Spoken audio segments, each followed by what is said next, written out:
Bênção demais, gente. Bom, nos próximos domingos, nós vamos fazer algo diferente aqui na igreja. Nós vamos falar sobre um tema muito importante, com base no livro do pastor Danilo Figueira, que é O Fazedor dos Discípulos. Claro, e o livro dele é totalmente baseado na Bíblia, especialmente no capítulo 17 de João, onde Jesus ele faz uma oração e ele fala sobre os seus discípulos. Então, hoje e nos próximos domingos, nas células, nós vamos trabalhar esse tema sobre o discipulado. E esse livro, ele apresenta, como eu disse, com base em João 17, princípios que, ao meu ver, muitas igrejas não estão utilizando, muitas pessoas talvez não estão se atentando e não estão recebendo as bênçãos que Deus quer nos dar através dessa ferramenta poderosa que é o discipulado. Nós, como igreja, queremos mudar a nossa geração. Amém ou não? Você quer mudar essa geração? Ou você está pouco preocupado com o que está acontecendo? Que, irmãos, vamos falar a verdade. Tem muita gente que está assim. Não estou nem aí, o importante é o meu trabalho, minha casa, está indo bem, que se dane o resto. Mas nós, como cristãos, não podemos ser assim. Nós temos que nos preocupar com o que está acontecendo. Pelo menos com o mundo ao nosso redor, com as pessoas que nós conseguimos encostar, em quem não conseguimos encostar. Nós queremos que a sociedade seja diferente, queremos que o reino de Deus avance, cresça, que mais pessoas conheçam Jesus, queremos. Isso só é possível através de Deus, claro, se utilizando dessa ferramenta que é o discipulado. Por que eu digo isso? Irmão, Jesus estabeleceu a igreja dele com base nesse princípio. Jesus chamou 12 pessoas e investiu sua vida nesses 12 e enviou esses 12, e o evangelho chegou aqui em nós, também por causa desses 12. Lógico, um se perdeu, foi colocado outro no lugar, depois Paulo chegou, um dos apóstolos também, e nós temos hoje a Bíblia no seu Novo Testamento, a doutrina cristã, temos nossas igrejas, porque homens, mulheres abraçaram essa visão, começaram a pregar o evangelho, começaram a viver, e hoje nós estamos aqui. Por isso, porque Deus, através desse princípio de investimento, de discipulado, passou uma visão, e essas pessoas abraçaram essa visão, e nós estamos aqui hoje. Com eles, Jesus impactou o mundo, pregou o evangelho através desses 12 homens.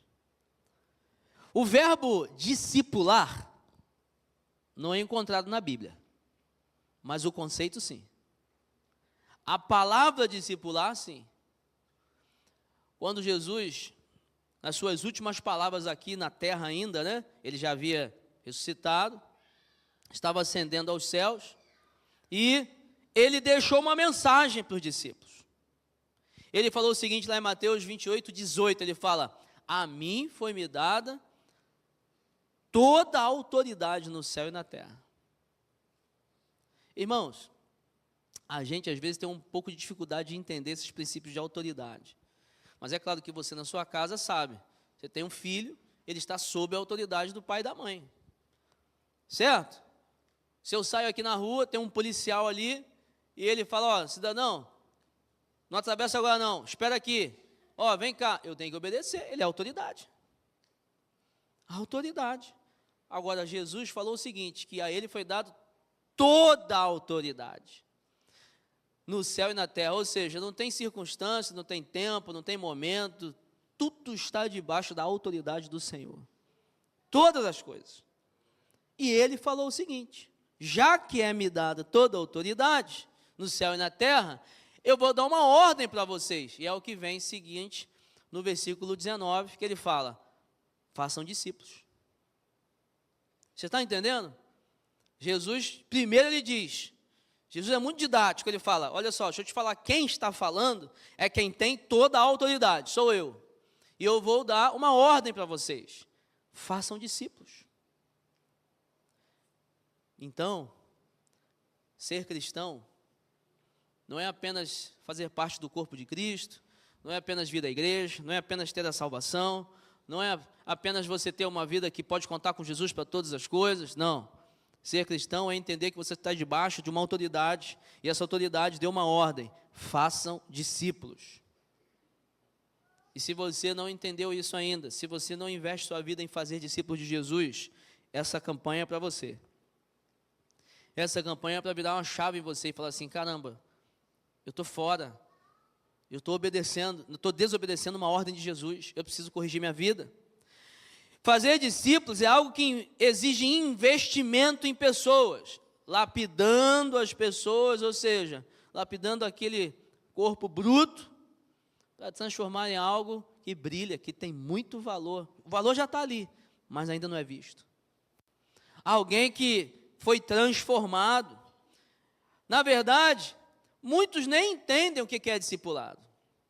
Para muitos, discipulado, ou fazer discípulos, é simplesmente converter pessoas. Mas, poxa, converter pessoas, você converte uma pessoa, e aí? Ela faz o quê? Alguém que está aqui hoje, que decide caminhar com Cristo, entrega a sua vida a Jesus, isso é necessário. Amanhã os problemas delas estão resolvidos? Ela tinha um comportamento ruim, mentira, grosseria, um adultério, um roubo, um pecado. Ela vai resolver assim sozinha? Não tem como. É difícil. Uma pessoa hoje que se converte, às vezes a igreja fica assim: ah, legal, se converteu, agora é obra do Espírito Santo. Sim, mas o Espírito Santo deu para a gente uma missão: façam discípulos.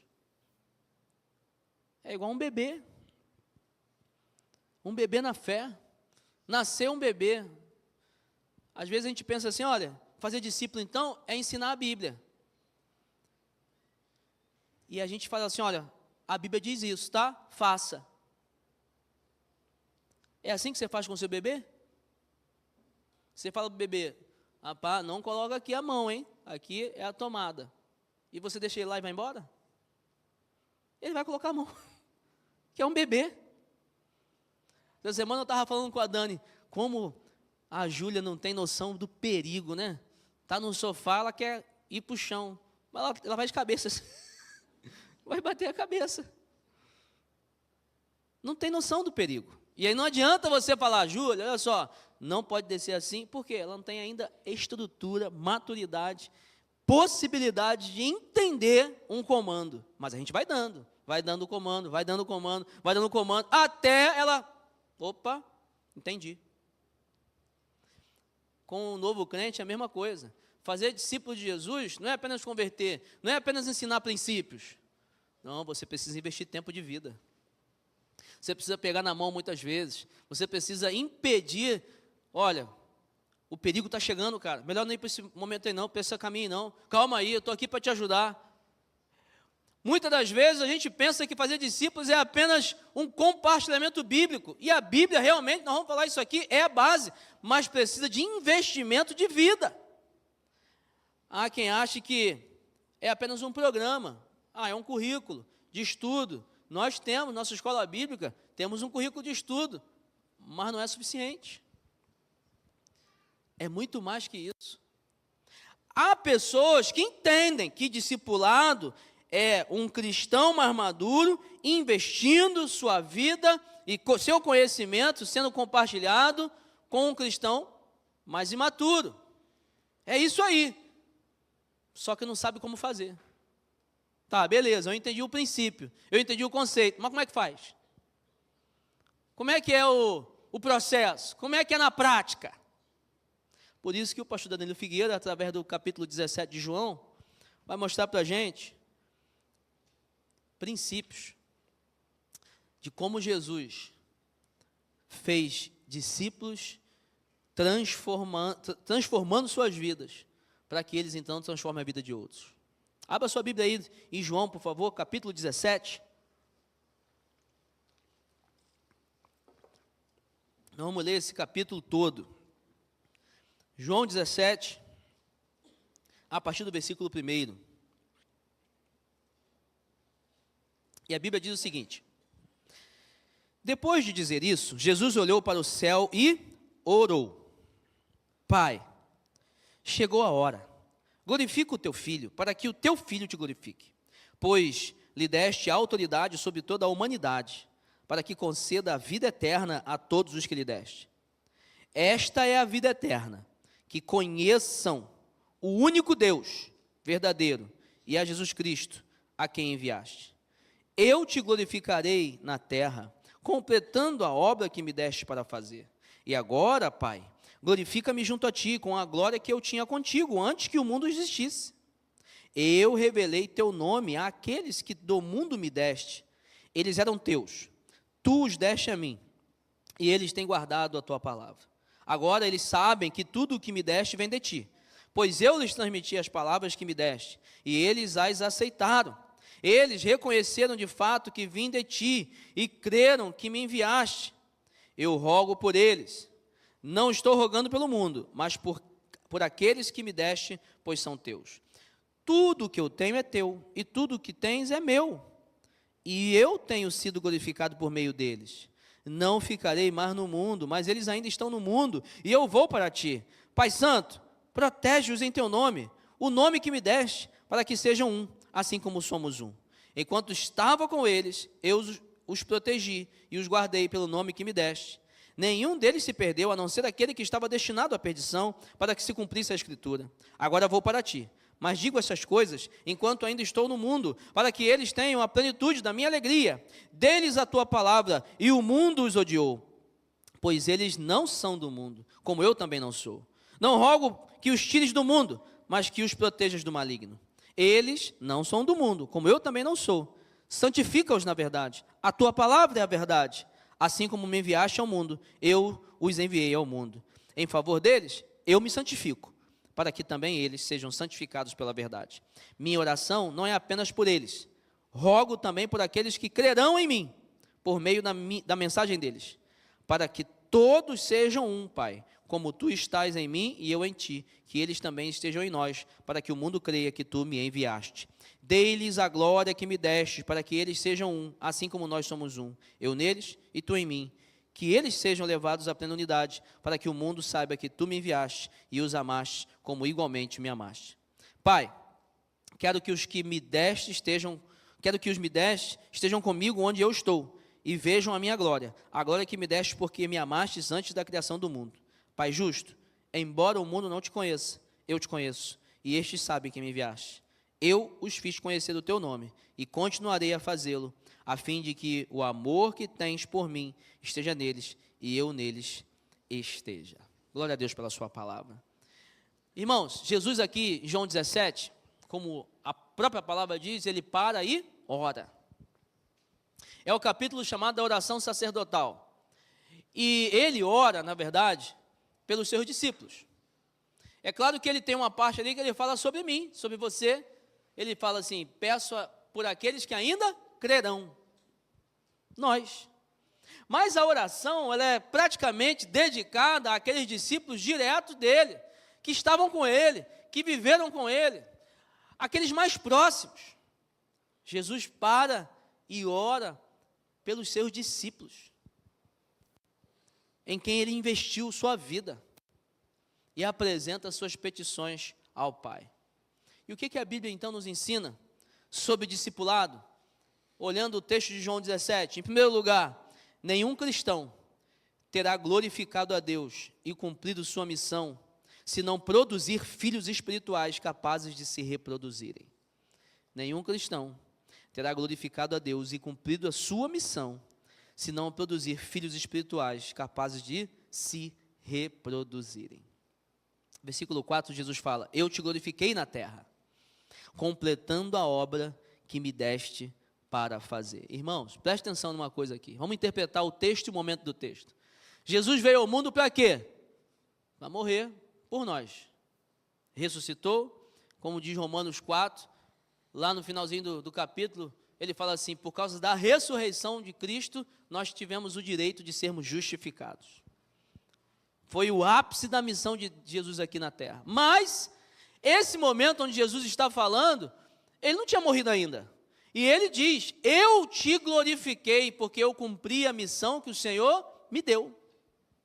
Ora, que missão foi essa que ele completou já e não tinha morrido ainda? De fazer discípulos, de deixar exemplo, de investir a sua vida em outros, de plantar o reino, a cultura do reino. Ele falou assim: olha, gente, eu vim aqui para ensinar a vocês princípios. Vivam de acordo com esses princípios e muito mais. Ajudem outras pessoas a viverem de tal forma. Jesus fala assim: olha, eu glorifiquei a ti, completando a obra, ou seja, fiz o que tinha que fazer com esses homens, discipulei esses homens, investi na vida deles, coloquei princípios, plantei ali a cultura do reino, eu te glorifiquei. No versículo 12, fala assim: quando eu estava com eles, guardava-os no teu nome que me deste e protegi-os, e nenhum deles se perdeu, exceto, claro, Judas, que já estava destinado a trair Jesus. Quando nós olhamos para esse texto, Jesus está prestando contas com o Senhor, é um relatório que ele está dando. Ele está falando assim: ó, Deus, Pai, o serviço acabou, estou te apresentando um relatório, o serviço foi completo, o serviço foi bem executado, e está aqui os frutos, nós temos discípulos que vão gerar outros discípulos.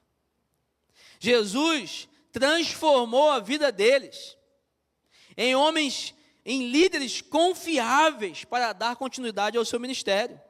Os 12 andaram com Jesus e eles não eram especiais. Eles não eram pessoas tremendas. Você já parou para pensar que Jesus não quis que João Batista fosse um dos 12? João Batista era bola de fogo, né? João Batista pregava, João Batista falava as verdades do reino, João Batista, nome cheio do Espírito Santo, não era? Mas Jesus não quis que ele fosse um dos 12. Jesus pegou homens improváveis, desacreditados, e investiu na vida deles, e transformou a vida deles. Passaram a conviver com Jesus após um convite, sem qualquer detalhe de uma avaliação prévia. A única coisa que Jesus fez para chamar os 12 foi perguntar ao Pai: Pai, quem eu chamo? Diz a Bíblia que ele passou uma madrugada orando, e depois ele chamou os 12. Ele foi chamando um a um. A única coisa, quem o senhor quer que faça parte desse projeto? Mas ele não avaliou o currículo, ele não avaliou tempo de cristianismo, que não tinha o cristianismo, de religião judaica, tempo de vida, se era casado, se tinha uma profissão, não.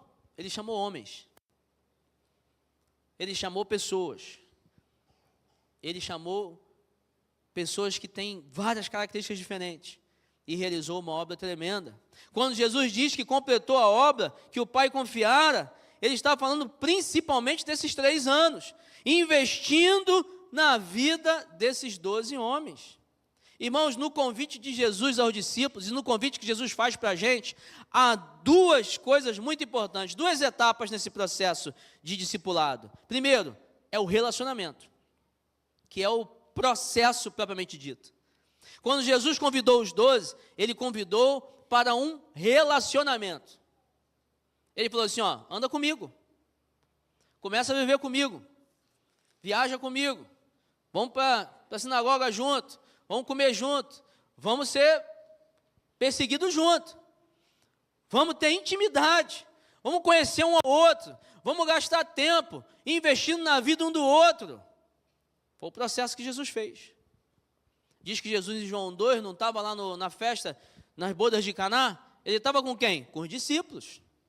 Jesus ia orar, em algumas vezes ele se retirava sozinho, mas em muitas outras vezes ele chamava alguns: vamos orar comigo. Jesus ia fazer um milagre: ei, quero vocês fazendo parte disso aqui. Jesus, ele investiu tempo na vida daqueles homens, ou seja, primeira etapa do discipulado, relacionamento. Sem relacionamento não tem como viver discipulado. E a segunda etapa do discipulado é o quê? Clareza de propósito. Jesus deu um propósito para aqueles homens. Falou assim: ó, a vida não é só comer pizza no sábado, não é só ter relacionamento legal, ir para a praia com os amigos, legal, isso aí faz parte, mas tem que ter propósito. Eu vou dar para vocês um propósito: vocês vão ser pescadores de vidas. de homens, de almas. Vocês vão ser discipuladores. Vocês vão investir na vida também de outros homens. Vocês vão fazer aquilo que eu fiz com vocês na vida de outras pessoas também. Hoje, muita gente não entende que discipulado envolve essas duas etapas. 3 anos depois, Jesus diz assim lá em João 15,16, está dizendo: não fostes vós que me escolhestes a mim, pelo contrário, eu vos escolhi a vós e vos designei para que vades e deis fruto, e o vosso fruto permaneça. Ou seja, eu escolhi vocês para ter relacionamento e tem um propósito, vocês têm que dar frutos, e os frutos têm que permanecer. Que frutos são esses? Vidas. Vidas. Nós vamos chegar diante de Deus, e Deus vai perguntar para a gente assim, ó, cadê a obra de vocês? 1 Coríntios 3, Paulo fala sobre isso. Ele colocou o alicerce, através da pregação do Evangelho, Jesus Cristo, inabalável, ninguém mexe. Mas nós somos responsáveis por realizar a obra, construindo em cima desse alicerce. E nós vamos chegar diante de Deus, quando a gente morrer, ou quando Jesus voltar, e as nossas obras vão ser apresentadas, vão ser provadas. Obras boas, opa, ganho um galardão. Obra ruim, perco tudo. E Deus vai perguntar para a gente, vem cá, aquilo que eu mandei vocês fazerem, fazer discípulos, cadê os discípulos que vocês fizeram? A igreja precisa acordar para isso. Às vezes a gente está pensando que obra é vir aqui pregar, é cantar, é vir aqui fazer uma festa, é arrumar, é vir aqui. Isso faz parte do processo. É comunhão, é serviço, é dom, é prestar. Ó, você quer alguma coisa? Eu ajudo, eu sei fazer, vamos lá. É processo, mas tem um propósito: fazer outros discípulos. Paulo entendeu isso e falou para Timóteo: ei, Timóteo, sabe aquelas palavras que você me ouviu, 2 Timóteo 2, sabe aquelas palavras que você me ouviu dizer na presença de muitas pessoas? Pois é, então, encontra outros homens fiéis, compartilha essas palavras com eles, para que eles então compartilhem com outras pessoas. E assim, vocês vão entender o propósito de vida de vocês, fazer discípulos. Paulo não está chamando a gente para sair dos nossos trabalhos, deixar nossas tarefas. Quer dizer então que eu vou começar a vagar aí, igual Jesus vagava com os discípulos? Não.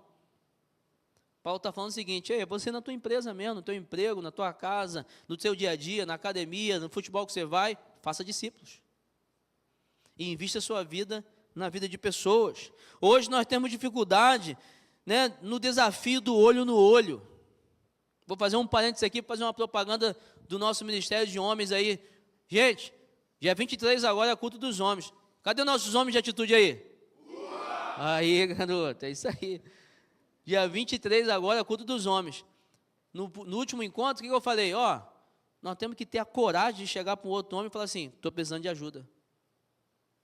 Nós temos que ter a coragem. Homem de verdade é aquele que fala assim: rapaz, estou chorando, cara. Estou com problema no meu casamento, problema com meu filho, estou com problema na empresa, estou precisando de ajuda. Isso é homem de verdade. É homem segundo a palavra de Deus, que sabe que não é super-homem, que não sabe fazer tudo sozinho, que depende do outro, que o outro pode ajudar, que quer viver discipulado.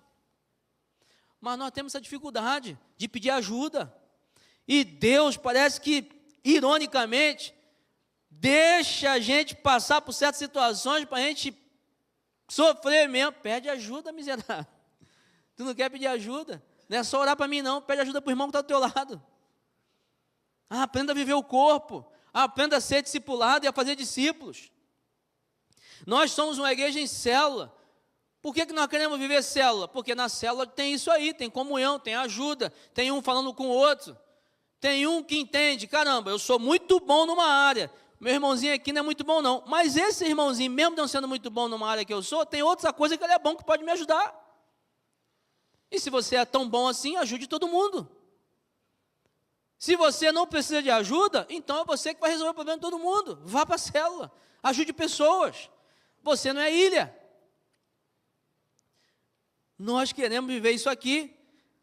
Infelizmente, hoje as pessoas estão querendo viver sem vínculos. Pastor, a vida é muito corrida, não sei o que lá, é minha empresa, é negócio, é investimento, são os filhos, é trabalho, é estudo. E a gente não quer criar vínculo com as pessoas. Só que nós estamos indo na contramão daquilo que Deus quer para a gente. E a gente vai se dar mal. Porque hoje está tudo bem. Hoje talvez você está com uma idade boa, está com dinheiro, está tranquilo, tem possibilidade. Quando começar a ter perrengue na vida, ele vai chegar, você talvez não vai ter ninguém para você pedir uma ajuda. É muito triste. Quando eu vou num velório, chego lá, só tem a família. E a família são 2 pessoas. Porque era alguém que não fez vínculo com ninguém. É alguém que não deixou legado, não deixou uma alegria, não deixou, poxa, essa pessoa aqui investiu na vida de muitas pessoas. Deus está falando para a gente o seguinte: nós precisamos de envolvimento, compartilhamento, relacionamento. Sem vínculos pessoais, teremos um cristianismo parcial. Eu tenho Cristo, mas não tenho a igreja, não tenho vínculos, não tenho pessoas. A Bíblia, ela é clara, mostrando o resultado do discipulado na vida de homens e mulheres apresentado na Bíblia. Por exemplo, Velho Testamento, Moisés e Josué. Poxa, Josué foi discipulado por Moisés. Grande homem de Deus, Josué teve Moisés como seu discipulador, como seu líder. Elias, Eliseu foi discipulado por Elias. Ruth foi discipulada por Noemi. Noemi chega para Ruth e fala assim: Ruth, segue teu caminho, minha filha, né? Vai lá. Aí Ruth fala assim: tá louca? Não, vou sair de perto de você não, você é a família agora teu povo é o meu povo, teu Deus é o meu Deus, estou junto. Davi, ele se encontra, Davi está fugindo de Saul, aí um montão de gente lá, um montão de guerreiro também que estava desacreditado, uns caras que estavam cheios de problema, estava fora do reino, aí encontram Davi numa caverna lá, aí Davi olha para eles: vou cuidar de vocês. Davi começa a ensinar aqueles guerreiros, começa a colocar vida neles ali de novo, começa a animar a motivação deles. Meu irmão, Davi faz um trabalho com aqueles guerreiros, que aqueles guerreiros depois dão a vida por Davi. Tem um episódio que Davi fala assim: pô, estou com uma sede, rapaz, se eu pudesse ver 2 homens, arriscam a vida para pegar um copo de água para Davi. Teve relacionamento, intencionalidade, investimento de tempo. No Novo Testamento, nós vemos aí Jesus com os discípulos, vemos Paulo com Barnabé, Paulo com Timóteo. A Bíblia é muito clara. Discipulado é uma linguagem do reino. E Deus, como ele diz lá, Jesus em Mateus 28:18, não é uma opção, é uma ordem. Nós temos que fazer discípulos. E como é que nós fazemos discípulos? Tendo Jesus como modelo. Em 3 anos ele imprimiu um caráter e valores na vida desses homens. 3 anos. E ele levou esses homens a entenderem um propósito, a viverem e morrerem por Deus. Você poderá chegar diante de Deus e dizer que consumou a obra que Ele deu para você fazer aqui na terra, quando a sua vida acabar? Igual a Jesus, você vai poder chegar e falar assim: Deus, eu te glorifiquei na terra, fiz a tua obra, fiz discípulos do Senhor. Você vai poder falar isso? Que você, através dessa campanha, desperte, porque talvez você esteja sendo infiel ao Senhor, não se preocupando com uma ordem clara que Ele te deu: façam discípulos. O que a gente aprende sobre discipulado com a Bíblia? Em segundo lugar, não existe discipulado sem exercício de autoridade gerada pela confiança. Não existe discipulado sem exercício de autoridade gerada pela confiança. Versículo 7, Jesus fala assim, agora eles sabem que tudo o que me deste vem de ti. Irmãos, nas entrelinhas aqui, Jesus revela um princípio e uma realidade. Ele fala assim, agora eles conhecem que tudo vem de ti. Significa que antes não. Significa que quando Jesus começou um relacionamento com eles, tinha ali uma certa desconfiança. Será que ele mesmo? Vamos ver, né? Poxa, ele está curando, né? Rapaz, ele curou, ele perdoou, ressuscitou. Meu Deus, foi uma construção de confiança ali que Jesus fez com eles. De início, no início da caminhada, eles decidiram seguir a Jesus. Mas só no final da caminhada que Jesus pode falar assim, agora que o serviço foi realizado, eu posso dizer para o Senhor: Deus, eles confiam em mim. Eles confiam que eu realmente vim do Senhor. Houve certo momento em que Jesus faz o discurso ali duro com os discípulos, com todos aqueles que estavam seguindo Jesus, e muita gente vai embora, porque não tinha confiado em Jesus ainda, porque não estavam realmente convictos que Jesus era o Senhor. Aí Jesus olha para os 12 e fala assim: e vocês não vão embora não? Aí há um clima de tensão. É a hora da prova real, é a hora da verificação. Aí Pedro fala assim: não, a gente vai ficar. Nós vamos ficar porque só o Senhor tem as palavras de vida eterna. Passaram na prova, foram testados. Jesus testou o coração deles. Vocês confiam ou não confiam? Não, a gente confia, a gente vai ficar. Agora vocês estão comigo. Agora eu sei que vocês aprenderam. E aí Jesus fala para o pai: pai, o senhor viu, né? Agora eles estão com a gente. Agora eles confiam. Ou seja, Jesus precisou de um tempo para convencê-los, para ganhar a confiança. E, gente, isso é muito difícil. João 7 vai relatar para a gente uma realidade, que nem os da casa de Jesus creram nele. Os irmãos dele. Diz a Bíblia que os irmãos dele começaram a falar: pô, Jesus está falando demais, pô. Calma aí, cara. Ó, está arrumando problema. Jesus, melhor você sair aqui do nosso vilarejo. Os próprios irmãos, a própria família de sangue, né? Maria, os filhos de Maria, não creram em Jesus. E claro, né, irmão? O familiar é difícil, né? Tem essa barreira mesmo. Viu você crescer, viu você fazer um montão de bagunça. Claro que Jesus não pecou, mas Jesus foi criança. Conviveu, né? Ali, brincando, comendo junto. Era mais difícil. Mas Jesus precisou de tempo, de investimento, para que a autoridade dele não fosse uma coisa imposta, não fosse pelo medo, não fosse por ameaças, mas fosse por uma confiança dos discípulos nele. Os discípulos falaram assim: nós confiamos em ti, porque o Senhor tem as palavras de vida eterna e nós queremos andar contigo. Se Jesus levou esse tempo para conquistar a confiança deles, imagina a gente. Você acha que eu vou começar a discipular alguém hoje? Falar: pô, Leandro, pronto, você é meu discípulo agora, né? Discípulo de Jesus, e eu vou te ajudar a caminhar nesse caminho. Aí hoje o Leandro abre a vida dele toda para mim. Não é assim, pô. Nós precisamos caminhar junto.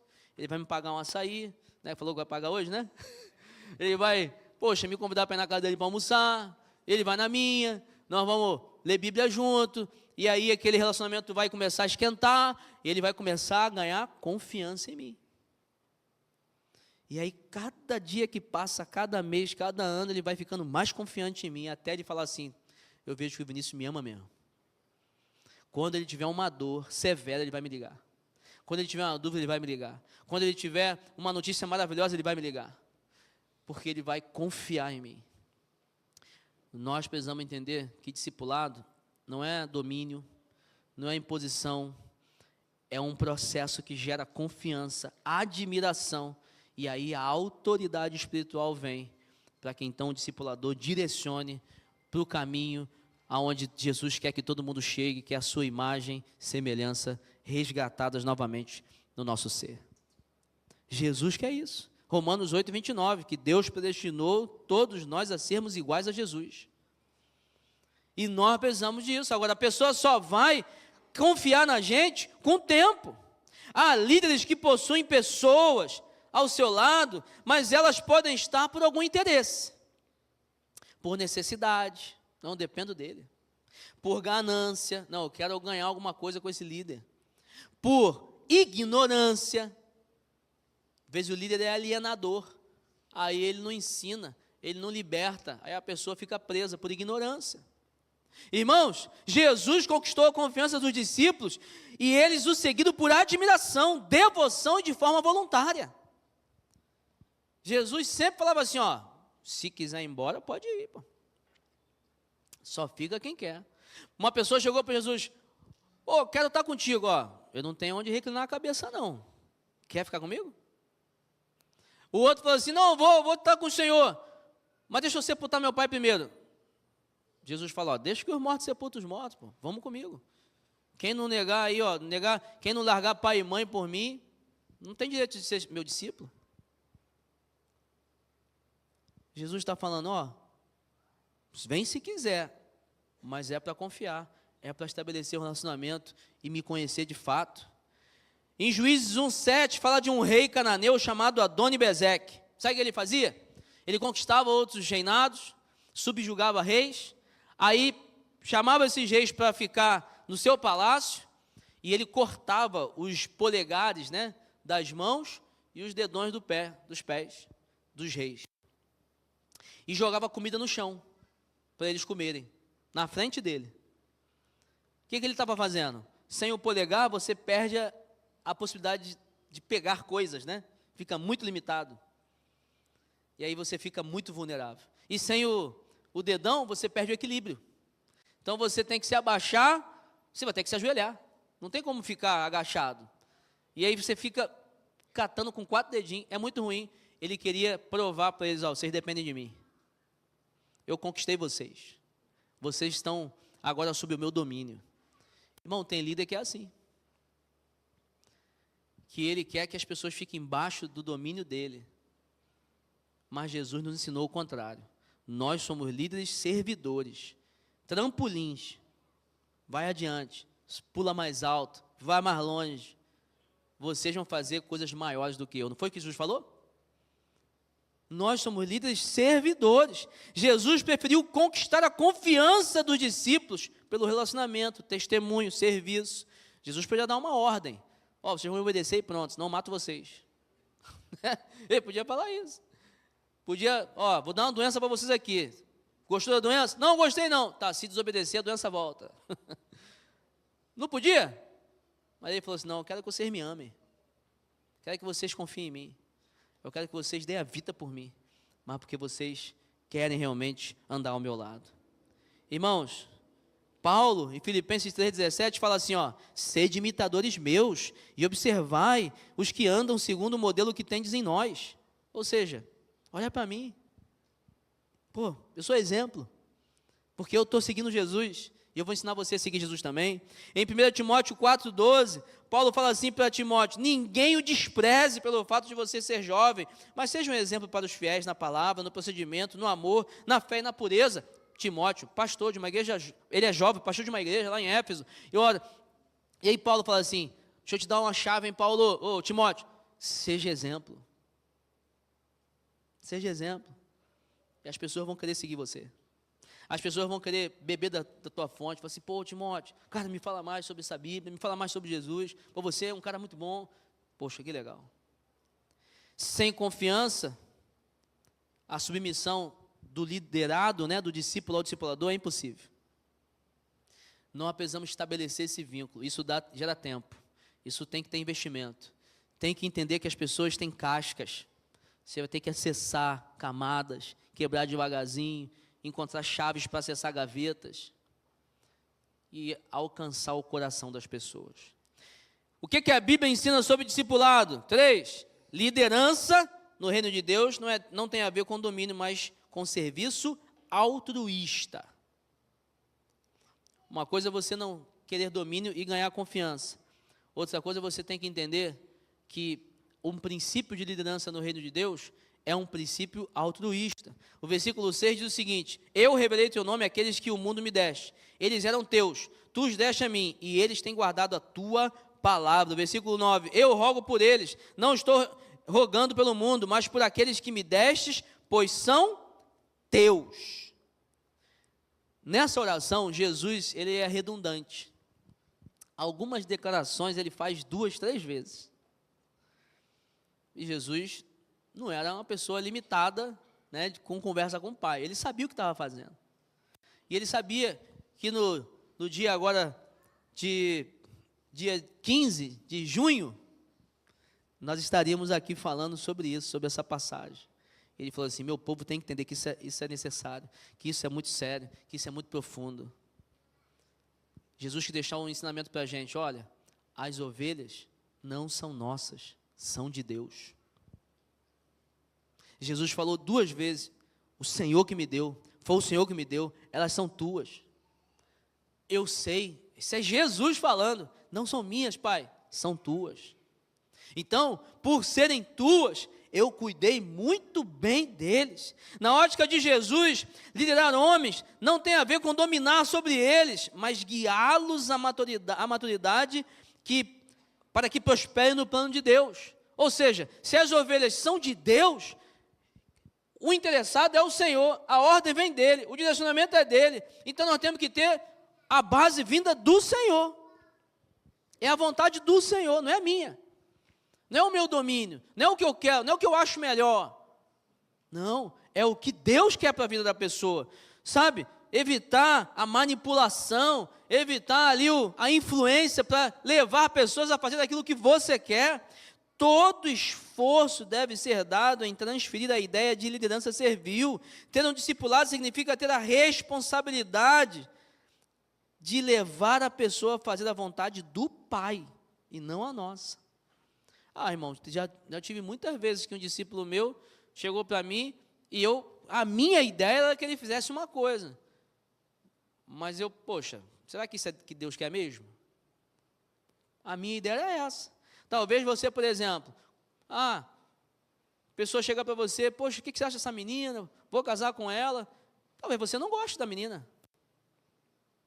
Não gostei dela não. Mas o rapaz gosta. E Deus também gosta desse relacionamento. Então, vai casar, porque Deus quer. A sua opinião talvez não seja válida nesse momento, porque talvez seja a sua vontade, o seu ponto de vista. Mas a gente tem que lembrar o seguinte, a ovelha de quem? É de Deus. Então é Deus que tem que falar. É Deus que tem que direcionar. É Ele que tem que falar o seguinte, é isso que eu quero. Quando a gente assume que as vidas que Deus nos deu são para discipular sobre a vontade dEle, porque são dEle, nós então nos obrigamos a valorizar essas vidas muito mais. Porque coisas, e não estou falando de pessoas agora, coisas têm muito mais valor quando a gente sabe o dono.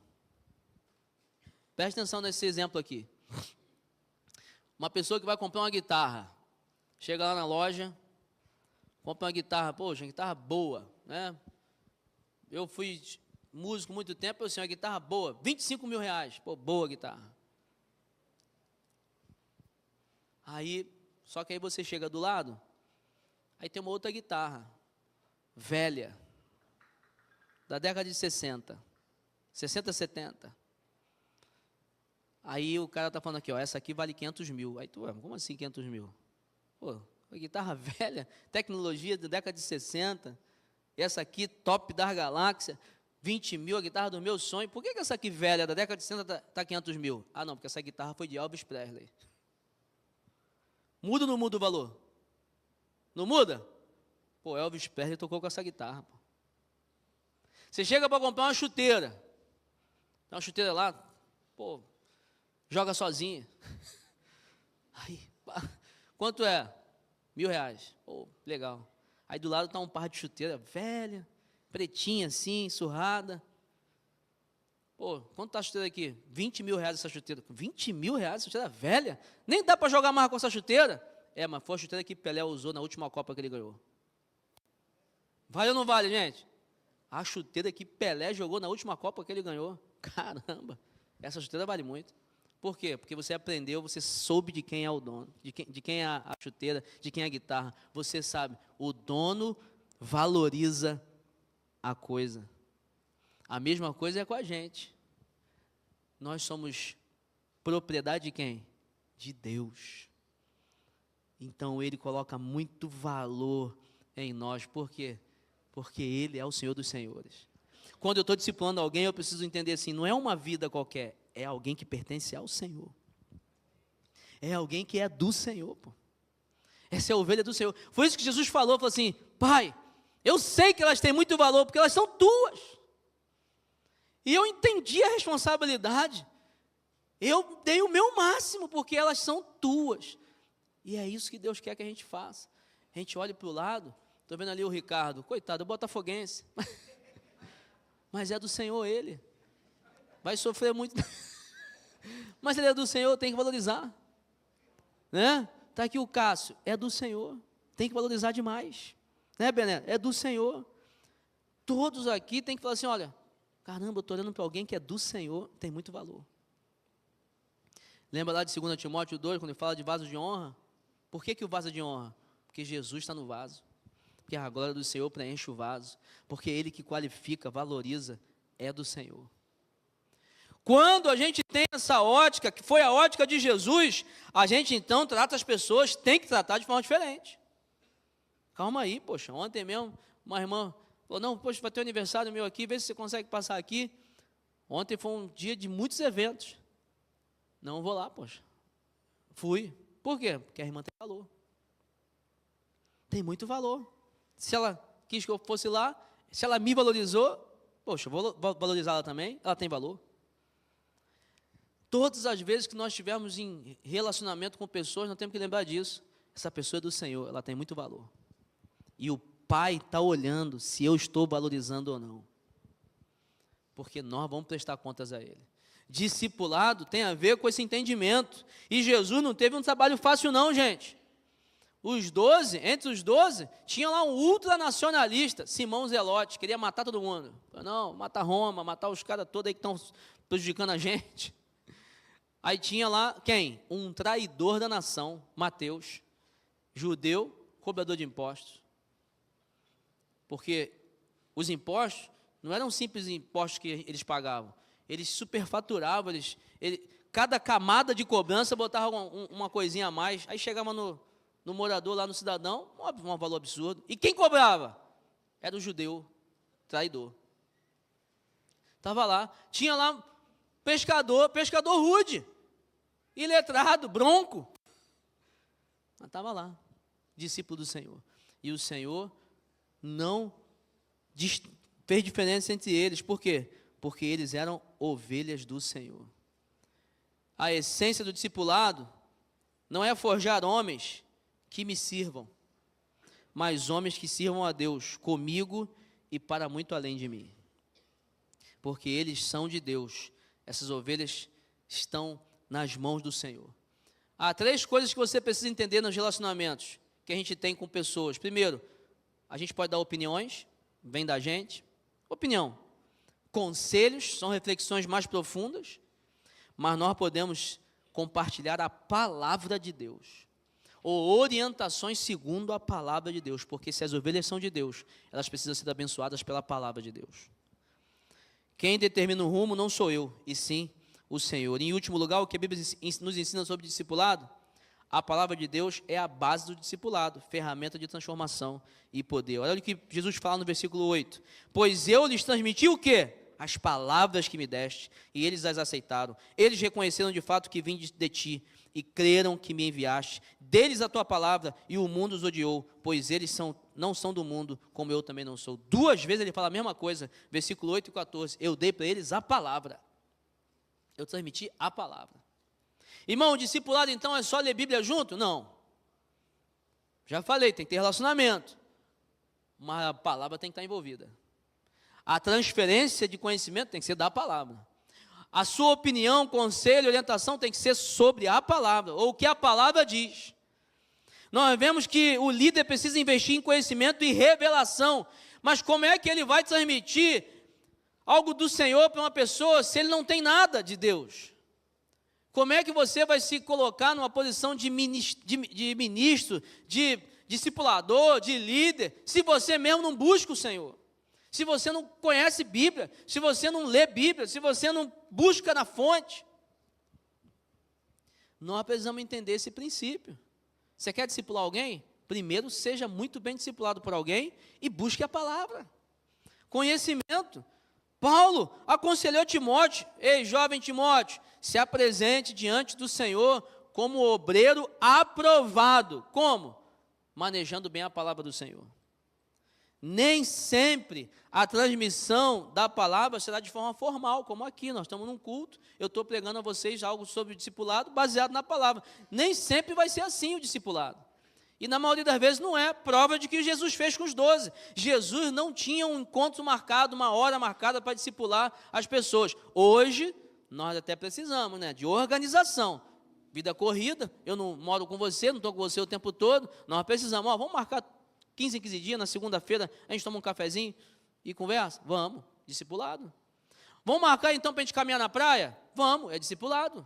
Vamos marcar para a gente ver um filme no cinema? Vamos, é discipulado. Só que nós precisamos aproveitar o dia a dia, assim como Jesus aproveitou. Jesus andava com os discípulos, aí tinha uma situação, ele, para tudo, deixa eu ensinar vocês um negócio aqui, é isso, isso e isso. Tá vendo? Essa pessoa aqui, ela fez isso, o cara disse, então vocês aprendam. Olha isso aqui, aprende assim, assim, assado.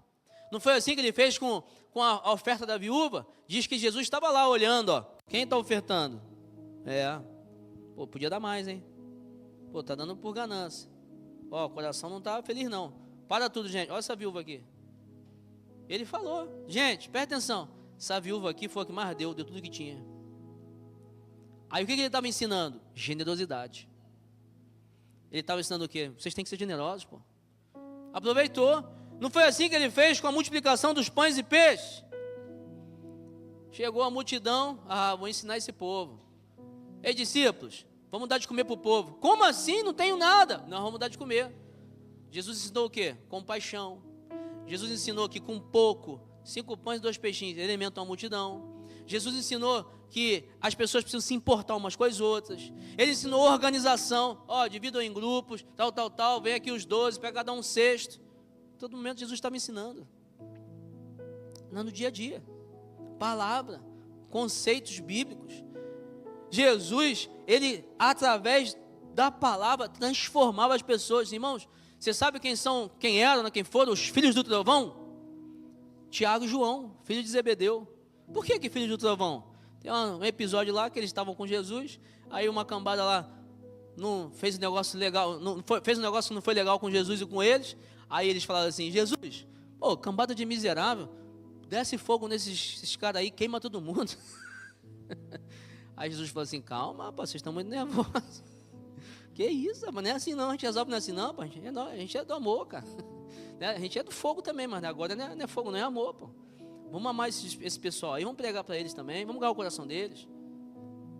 Aí, lá na primeira carta de João, versículo 2, no capítulo 2, versículo 1, olha como é que João, que era o filho do trovão, ele fala assim, filhinhos, já mudou, não mudou não?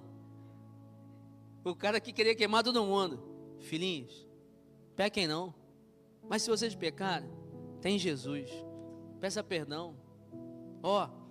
Outro capítulo ele fala, estou escrevendo a vocês, para vocês terem certeza da salvação de vocês, vivam pelo amor. Rapaz, o cara que era filho do trovão, agora é conhecido como apóstolo do amor. Não mudou? Mas por quê? Porque Jesus investiu. Jesus foi, calma, não é por aí não. Paulo era brabo. Paulo se converteu, arrumou confusão em Damasco, arrumou confusão em Jerusalém. O pessoal falou assim, Paulão, tu conhece muito de Bíblia, mas quer saber? Vai para tua casa, irmão. Você não é bom de relacionamento. Tem gente que é muito bom em muita coisa, mas se não sabe se relacionar, não adianta. Aí Barnabé vai para Antioquia e ele fala assim, cara, eu vou pegar aquele Paulo lá. Chegou em Tarso. Paulo estava no anonimato por 14 anos. Não tinha um grupo de homens, não tinha um estudo bíblico, não tinha uma igreja plantada, não escreveu nenhum livro. Estava lá, sem fazer nada. Aí Barnabé começa a cuidar dele. Aí vai cuidando. Paulo arrebenta no ministério dele. Aí Paulo escreve para Timóteo e fala assim, meu filho na fé, esquece de tomar aquele cálice de vinho todo dia não, para suas dores de estômago. Cuida aí da sua vida, irmão. Já estava muito mais doce, já estava muito mais amigável, já era um paizão, já era um pastor. Foi tratado no discipulado, foi tratado por alguém que tinha alguma coisa, não tinha mais Bíblia do que ele não tinha mais Bíblia do que Paulo não, porque de Bíblia, Barnabé não sabia mais que Paulo, mas de vida, de amor, de carinho, tinha muito para ensinar, porque Barnabé, o nome dele era na verdade José, Bar é filho, Nabé da consolação, era um apelido dele, ele era tão bom, tão consolador, tão amigo, que o pessoal falou isso, tu é filho da consolação, Ô filho da consolação, chega aí. ajudou Paulo. Suas aulas foram práticas na vida, investimento de vida. E é isso que Deus nos chama para fazer. Deus nos chama para nos envolvermos com coisas básicas da vida, com coisas que a gente vive no dia a dia, ir no mercado, lavar um carro, comprar alguma coisa, mas aproveitar para conviver com pessoas, ensinar pessoas e mostrar o caminho para essas pessoas, ovelhas que são de Deus. Se estes conceitos não tomarem sua vida, o poder que Deus tem para emanar através de você não vai ser realidade na tua vida. Deus quer fazer algo grandioso com a gente, mas nós temos que entender que discipulado é uma ferramenta que nós precisamos viver.